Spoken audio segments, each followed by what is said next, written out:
Joe Goldberg has always believed that everything he does is for love, even when love turns deadly. After forgiving Beck for cheating on him with Dr. Nikki, Joe is ready for a fresh start. But Beck makes a terrifying discovery. Joe isn't who he says he is.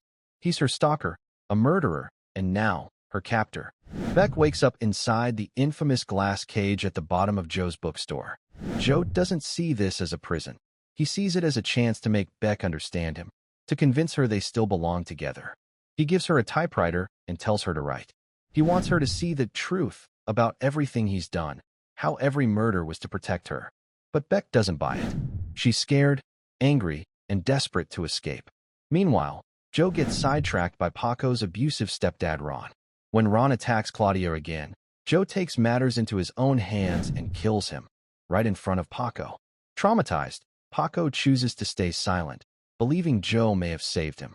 Back in the cage, Beck tries a new strategy.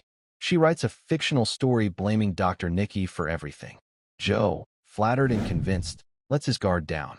Beck uses the moment to trap him inside the cage. But when she reaches the top of the stairs, she realizes the basement door is locked too.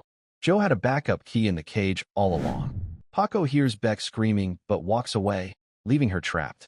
Joe gets out, and Beck's fate is sealed. For months later, Beck's posthumous writing becomes a bestseller. Joe is free, and Dr. Nikki is blamed for her death. Joe watches from the sidelines, taking secret credit for Beck's success. But just when he thinks it's all behind him, a familiar voice calls out. "Hey, Bunny." It's Candace, alive and standing right in front of him. Joe's story isn't over. A new chapter is about to begin. If you like this recap, subscribe to the channel for more.